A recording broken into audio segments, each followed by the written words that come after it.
ರಾಜ್ಯ ರಾಜಕೀಯದಲ್ಲಿ ಜಮೀರ್ ಹೇಳಿಕೆಗಳೇ ಈಗ ಕೇಂದ್ರ ಬಿಂದುವಾಗಿದೆ. ಜಮೀರ್ ಮಾತನ್ನ ಅವರ ಪಕ್ಷದವರೇ ಒಪ್ಕೊಳ್ತಾ ಇಲ್ಲ. ಖುದ್ದು ಡಿ.ಕೆ. ಶಿವಕುಮಾರ್ ಸಹ ಜಮೀರ್ ಹೇಳಿಕೆಯನ್ನ ಖಂಡಿಸಿದ್ದಾರೆ. ಆದರೆ ತಮ್ಮ ಹೇಳಿಕೆಯನ್ನ ಸಮರ್ಥಿಸಿಕೊಳ್ತಿರುವಂತಹ ಜಮೀರ್, ನಾನು ಗೌಡ್ರ ಕುಟುಂಬದ ಬಗ್ಗೆ ಆ ರೀತಿ ಹೇಳೇ ಇಲ್ಲ ಅಂತ ಹೇಳ್ತಿದ್ದಾರೆ. कुमारस्वामी तेरी बोली बोल, एक एक पैसा चंदा करको तेरे पूरे खानदान को खरीदने की ताकत मुसलमानों रख पाई. ನಾನು ಪಕ್ಷದ ಅಧ್ಯಕ್ಷನಾಗಿ ಹೇಳ್ತಾ ಇದ್ದೀನಿ, ಜಮೀರ್ ಮಾತಾಡಿದ್ದು ತಪ್ಪೇ. ಅದನ್ನ you should not go to that level. ನಾನು ದೇವೇಗೌಡರು ಕುಟುಂಬ ಖರೀದಿ ಮಾಡ್ತೀನಿ ಅಂತ ಹೇಳಿಲ್ಲ. ಜಮೀರ್ ಅವರ ಸ್ಟೇಟ್ಮೆಂಟ್ ಇಂದ ಒಟ್ಟಾರೆ ಸಮುದಾಯ ಏನಾದ್ರು ಕ್ರೋಢೀಕರಣ ಆಗ್ಬಿಟ್ಟಿದ್ರೆ ನಮಗೆ ತೊಂದರೆ ಆಗ್ಬೇಕು.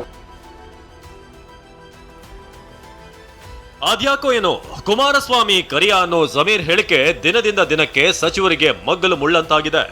ಮೊನ್ನೆಯಷ್ಟೇ ಜಮೀರ್ ಹೇಳಿಕೆ ಸಮರ್ಥಿಸಿಕೊಂಡಿದ್ದ ಡಿಸಿಎಂ ಡಿ.ಕೆ. ಶಿವಕುಮಾರ್ ಎಂದು ಜಮೀರ್ ಹಾಗೆ ಮಾತನಾಡಬಾರ್ದಿತ್ತು, ಆಸ್ತಿ ವಿಚಾರ ಆಗ್ಲಿ ಇನ್ನೊಂದು ವಿಚಾರ ಆಗ್ಲಿ ಹೇಳಬಾರ್ದಾಗಿತ್ತು, ಅದು ತಪ್ಪೇ ಎಂದಿದ್ದಾರೆ. ಆದ್ರೆ ಡಿ.ಕೆ. ಮಾತಿಗೆ ರಿಯಾಕ್ಟ್ ಮಾಡಿರುವ ಜಮೀರ್ ಹೇಳಿದ್ದು ಹೀಗೆ. ಜಮೀರ್ ಅವರು ಅದು ಅವ್ರವ್ರ ಪರ್ಸನಲ್ ವಿಚಾರ. ನಂಬರ್ 1 ಮಾತಾಡಬಾರ್ದಾಯ್ತು. ಏನಿ ಕಪ್ಪು ಬಿಳುಪು ಅವೆಲ್ಲ ಸರಿ ಇಲ್ಲ. ಅದನ್ನೇ ಅವ್ರವ್ರಿಗೆ ಬಿಟ್ಟಿದ್ದು. ಅವ್ರಿಬ್ರದ್ದು ಏನೇನಿದೆಯೋ ನನಗೆ ಗೊತ್ತಿಲ್ಲ. ಅವ್ರು ಕೊಚ್ಚೇನ್ ಅಂತ ಕರೆದಿದ್ದು ಕರೆಕ್ಟೋ, ಇವನ್ ಕರಿಯ ಅಂತ ಕರೆಕ್ಟೋ ಅಂತ ಜನ ತೀರ್ಮಾನ ಮಾಡಲಿ. ನಾನು ಜಮೀರ್ದು ಹೇಳ್ತಾ ಇದ್ದೀನಿ, it is wrong. I am on record, it is wrong. ಅಧ್ಯಕ್ಷರಾಗಿ ಯಾವ ರೀತಿ ಅಧ್ಯಕ್ಷ ಅದನ್ನೆಲ್ಲ ನಾನು ಪಬ್ಲಿಕ್ ಅಲ್ಲಿ ಮಾತಾಡಕ್ ಹೋಗಲ್ಲ. ನಾವು ತಿತ್ತೀವಿ ಅವ್ರನ್ನ. ನಂದು ನನ್ರಿ ಅವ್ರು ಯಾರು ಹೇಳ್ತಾರೆ ಬಿಡ್ತಾರೆ. ನಂದು ನಾನು ಹೇಳ್ದೆ. ನಾನು ಮುಂಚೆ ಅವ್ರವ್ರ ಅಭಿಪ್ರಾಯ ಹೇಳ್ತಾರೆ. ಅಧ್ಯಕ್ಷ ಹೇಳಿದ್ದಾರೆ ಆಸ್ತಿ ವಿಚಾರ ಮಾತಾಡಬಾರ್ದು, ಇನ್ನೊಂದು ವಿಚಾರ ಮಾಡ್ತಾರೆ. ಯಾರು ಅದನ್ನ ನಾನು ಪಕ್ಷದ ಅಧ್ಯಕ್ಷನಾಗಿ ಹೇಳ್ತಾ ಇದ್ದೀನಿ. ಜಮೀರ್ ಮಾತಾಡಿದ್ದು ಅವರು ಪ್ರೀತಿಯಿಂದ ಮಾತಾಡಿದ್ರು, ಸಲಹೆಯಿಂದ ಮಾತಾಡಿದ್ರು, ಏನ್ ಮಾಡಿದ್ರು ತಪ್ಪೇ. ಅದನ್ನ ಜಮೀರ್ಗೆ ನಾವು ಆಂತರಿಕವಾಗಿ ನಾವು ಹೇಳಿದ್ದೇವೆ. ಅವ್ರು ಅದಕ್ಕೇನ್ ಬೇಕೋ ಕ್ಷಮಾಪಣೆ ಕೇಳಿದ್ದೇವೆ. ದೇವೇಗೌಡರ ಕುಟುಂಬವನ್ನ ಖರೀದಿಸುವುದಾಗಿ ಹೇಳಿಲ್ಲ ಎಂದ ಜಮೀರ್, ಚುನಾವಣಾ ಪ್ರಚಾರದ ವೇಳೆ ಮುಸ್ಲಿಂ ಸಮುದಾಯಕ್ಕೆ ಇಡೀ ದೇವೇಗೌಡರ ಕುಟುಂಬ ಖರೀದಿ ಮಾಡುವ ತಾಕತ್ತಿದೆ ಅಂತ ಜಮೀರ್ ಹೇಳಿದ್ರು.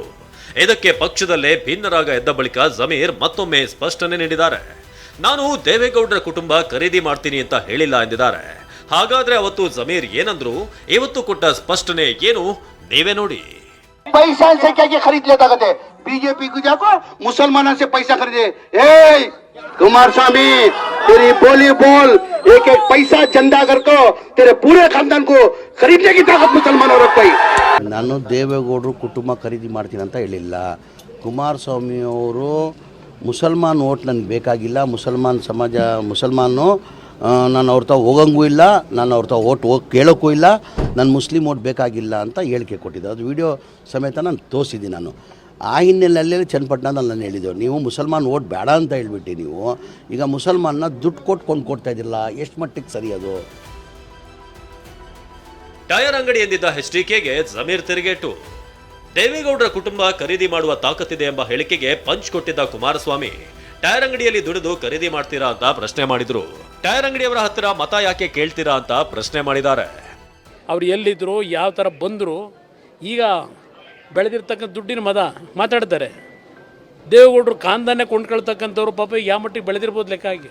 ಕಷ್ಟಪಟ್ಟರೆ ಬಸ್ ಓಡಿಸ್ಬಿಟ್ಟು ಸಂಪಾದನೆ ಮಾಡೋರ ದೇವೇಗೌಡರು ಕಾಂದಾನ ಖರೀದಿ ಮಾಡೋಕ್ಕೆ. ಇಲ್ಲಿ ಮುಸ್ಲಿಂ ಕಮ್ಯುನಿಟಿಯವರು ಏನೆಲ್ಲ ಚಂದ ಎತ್ಬಿಟ್ಟು ಇಲ್ಲೆಲ್ಲ ಟೈರ್ ಅಂಗಡಿಲಿ ದುಡ್ಡು ಸಂಪಾದನೆ ಮಾಡಿ ದೇವೇಗೌಡರು ಕಾಂದಾನ ಕೊಂಡ್ಕೊತಾರ. ಅದು ಹೋಗಲಿ, ಯಾರಾದರೂ ಆ ಪದ ಬಳಕೆ ಮಾಡ್ತಕ್ಕಂಥ ನಿಜನ ಮಾಡೋಕ್ಕೆ ಸಾಧ್ಯವ? ಮುಸಲ್ಮಾನ್ ಪಂಚರ್ ಹಾಕೋರು, ವೆಲ್ಡಿಂಗ್ ಮಾಡೋರು ಅಂತ ಇಲ್ಲಿ ಲಘುವಾಗಿ ಮಾತಾಡಿದ್ದಾರೆ ಮುಸಲ್ಮಾನ್ ಸಮಾಜ ಬಗ್ಗೆ. ಅದು ಪಂಚರ್ ಹಾಕೋರು, ವೆಲ್ಡಿಂಗ್ ಮಾಡೋರು ತಾವ ಏನಕ್ಕೆ ಹೋಗ್ರಿ ಮಾತಾ ಕೇಳ್ತೀರಾ ನೀವು? ನನ್ನ ಪ್ರಶ್ನೆ. ವೆಲ್ಡಿಂಗ್ ಮಾಡೋರು, ಪಂಚರ್ ಹಾಕೋರು ಎಲ್ಲ ಆಯ್ತಪ್ಪ, ನಮ್ಮ ಸಮಾಜ ಭಾಳ ಬಡತನ. ಕೂಲಿ ಮಾಡೋರು, ವೆಲ್ಡಿಂಗ್ ಮಾಡೋರು, ಪಂಚರ್ ಮಾಡೋರು ನಾವೆಲ್ಲ. ನೀವಾಗ ಅವನು ಏನಕ್ಕೆ ಓಟ್ ಕೇಳ್ತಾ ಇದ್ದೀರಾ ನೀವು? ಒಕ್ಕಲಿಗರ ಬಗ್ಗೆ ಗೌರವವಿದೆ, ಯೋಗೇಶ್ವರ್ ಗೆಲ್ತಾರೆಂದ ಜಮೀರ್. ಇನ್ನು ಜಮೀರ್ ಹೇಳಿಕೆಯಿಂದ ಲಾಭವೂ ಆಗಿದೆ, ನಷ್ಟವೂ ಆಗಿದೆ ಎಂಬ ಯೋಗೇಶ್ವರ್ ಮಾತಿಗೂ ಜಮೀರ್ ಸ್ಪಷ್ಟನೆ ಕೊಟ್ಟಿದ್ದಾರೆ. ನನ್ನ ಮಾತಿನಿಂದ ಬೈ ಎಲೆಕ್ಷನ್ ಅಲ್ಲಿ ಯಾವುದೇ ಎಫೆಕ್ಟ್ ಆಗಲ್ಲ, ಯೋಗೇಶ್ವರ್ ಗೆಲ್ತಾರೆ ಅಂತ ಹೇಳಿದ್ದಾರೆ. ಜಮೀರ್ ಅವರ ಸ್ಟೇಟ್ಮೆಂಟ್ ಇಂದ ಒಂದಷ್ಟು ಲಾಭ ಆದರೆ ಒಂದಷ್ಟು ನಷ್ಟನೂ ಕೂಡ ಆಗಿದೆ. ಮುಸ್ಲಿಂ ಮತಗಳ ಕ್ರೋಢೀಕರಣ ಒಂದು ಕಡೆ ಆಗೋ ಪ್ರಯತ್ನದಲ್ಲಿದ್ದಾಗ, ಇನ್ನೊಂದು ಕಡೆ ಅವರ ಮಾತಿನ ಆಘಾತ ಇನ್ನೊಂದು ಸಮುದಾಯಕ್ಕೆ ಬರಬೇಕಾದಂಥ ನನ್ನ ಮತಗಳು ಬರಲಿ ಸಂಖ್ಯೆ ಕಡಿಮೆ ಆಯಿತು ಅಂತ ಅನಿಸುತ್ತೆ. ನಾನು ಹೇಳ್ತಾ ಇದ್ದೀನಿ ಬರ್ದಿಕ್ಕೊಳ್ಳಿ, ಇವತ್ತು ಏನೇನು ಆಗಲ್ಲ. ಚನ್ನಪಟ್ಟಣದಲ್ಲಿ 3 ದಿನ ನಾನು ಪ್ರಚಾರ ಮಾಡಿದ್ದೀನಿ.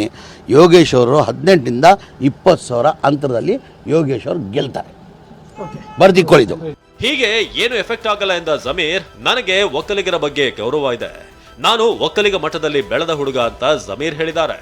ವೈಯಕ್ತಿಕವಾಗಿ ನಾನು ಕುಮಾರಸ್ವಾಮಿಗೆ ಮಾಡಿರೋದು, ನನ್ನ ಒಕ್ಕಲಿಗರ ಸಮಾಜ ಬಗ್ಗೆ ಭಾಳ ನನ್ನ ಗೌರವ. ಆಮೇಲೆ ಇಲ್ಲಿ ಕೇಳಿ, ನಾನು ಬೆಳೆದಿರೋದು ಕುಮಾರಸ್ವಾಮಿಗೆ ಗೊತ್ತಿದೆ. ನಾನು ಕುಮಾರಸ್ವಾಮಿ ಜೊತೆ ಜನತಾದಳಕ್ಕೆ ಬಂದಿದ್ದು, ನಾನು ಮುಂಚೆ ಇದ್ದಿದ್ದು ಕಾಂಗ್ರೆಸ್ಸಲ್ಲಿ. ನಾನು ಜನತಾದಳಕ್ಕೆ ಬರೋಕ್ಕೆ ಕಾರಣನೇ ಆದಿ ಚುಂಚುರಿಗಿರಿ ದೊಡ್ಡ ಸ್ವಾಮೀಜಿಗಳು. ನನ್ನ ಮಟ್ಟದ ಹುಡುಗ, ಅಲ್ಲಿ ಮಠದಲ್ಲಿ ಬೆಳೆದಿರೋದು ನಾನು. ಆದಿ ಚುಂಚುರಿಗಿರಿ ಮಠದಲ್ಲಿ ಬೆಳೆದವನು ನಾನು. ಈಗಲೂ ಶೇಖರ್ ಸ್ವಾಮೀಜಿ ಅಂತ ಇದ್ದಾರೆ, ಹೋಗಿ ಕೇಳ್ಕೊಳಕ್ಕೆ ಹೇಳಿ. ಸ್ವಾಮೀಜಿ ಬೆಂಗಳೂರು ಬಂದರೆ ದೊಡ್ಡ ಸ್ವಾಮೀಜಿಗಳು.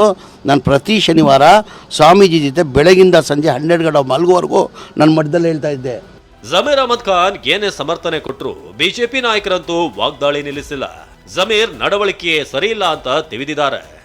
ಈಗ ಜಮೀರ್ ಹೇಳಿಕೆ ಅವ್ರ ವ್ಯಕ್ತಿತ್ವ, ಅದು ಜಮೀರ್ ವ್ಯಕ್ತಿತ್ವ, ಅದು ಜಮೀರ್ ಮಾತು, ಅವರ ಬಾಯಿ, ಅವರ ಶೈಲಿ, ಅವರ ನಡವಳಿಕೆ ಇವತ್ತು ಹೊಸದಲ್ಲ ಅವ್ರದ್ದು.